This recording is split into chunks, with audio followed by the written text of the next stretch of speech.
Hello and welcome to a special live edition of Brandpie Energy Voices.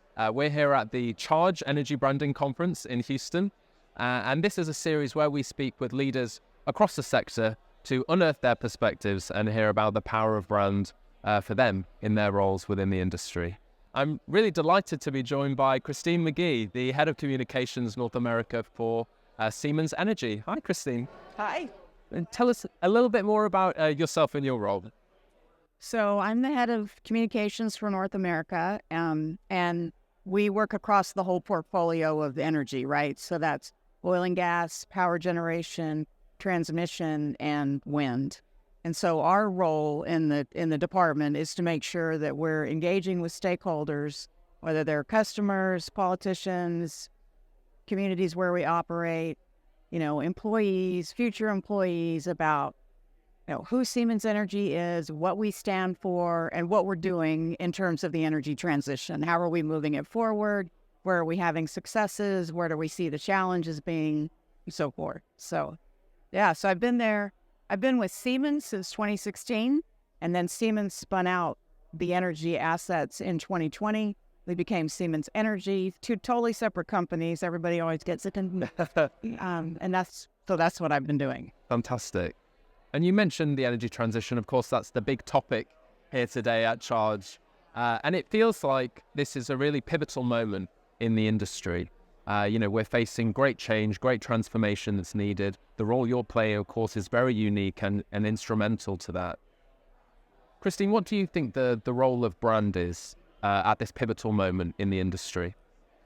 So because of climate change and energy transition, companies like Siemens Energy or the major oil producers or other people in the supply chain play a big role in helping people understand what energy is all about, right? So branding, in order for people to trust you, they have to understand what your brand is all about.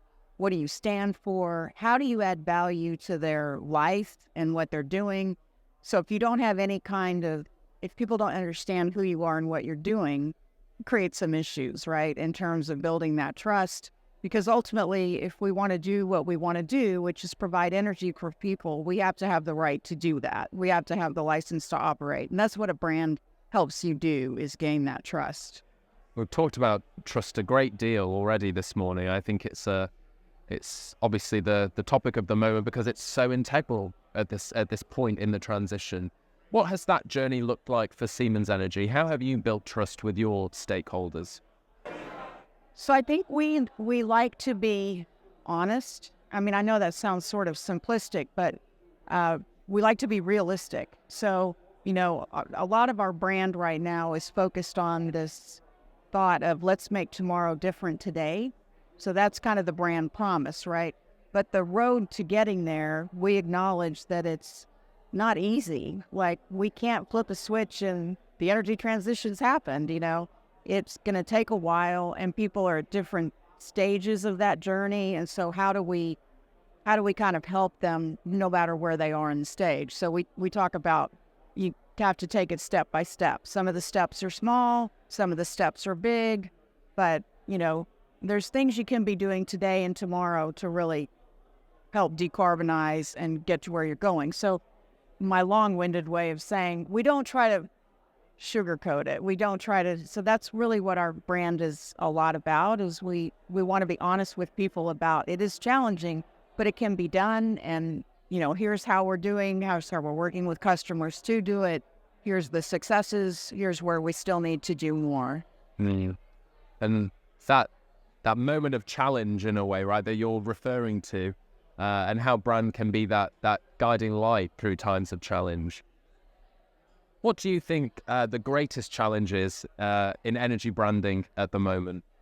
So I think when we talk about climate change, there's a lot of, I would call, doomsday messaging around it, And I think a lot of articles focus on the fear element of it. And it's not that I don't think we don't need to talk about the urgency of solving it, but there's a lot of studies that show fear doesn't really motivate people to change, right?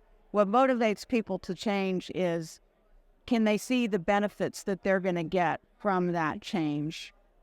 So that's where, you have to focus on, yes, there are a lot of things we're facing with climate change, but in the meantime, there's a lot of things that are being done, and a lot of what that involves is the technology we have today, and then the ones that are going to be developed in the future. Where does that come from? It comes from people who are willing to innovate and try new things and collaborate and so forth. So it's not ignoring the negative, because you can't do that, but it's balancing it with the positive and saying there are things that are being done, and this is what that looks like.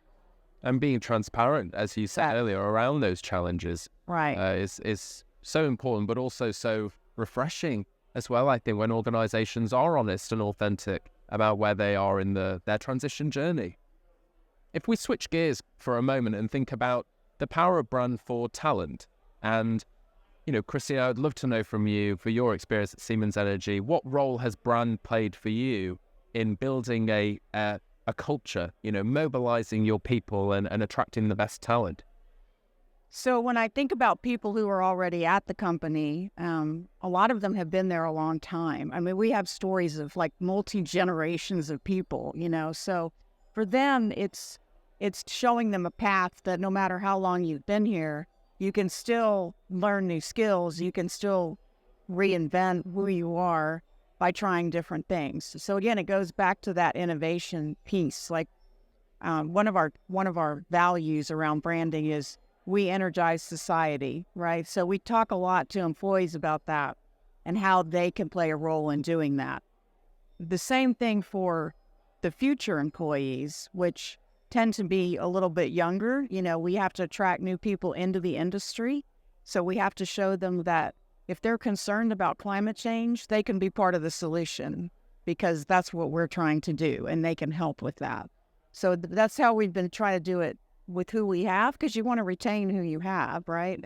And then you got to attract new people. So it's all about how they can help solve the challenges of the energy transition, how they can have a long career with us, even if they're in the oil and gas space. I think sometimes there's this notion that that's going to go away tomorrow. It's not. We still, especially in the United States, 65% of our fuel consumption is still oil and gas. So how do we show people, if you're in a more traditional energy fuel, you can still make a difference. You can still help people find ways to start decarbonizing what they're doing or being more efficient.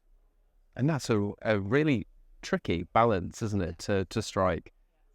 How have you navigated that? Because, this almost dichotomous argument that seems to take place, this conversation is this or this, right, for example. Right. You're either on this side or this. Right. When actually, as you've just said, it's the balance that is so critical and so powerful. What's your experience of navigating that through brand? How has brand and communication helped you tell that more balanced story?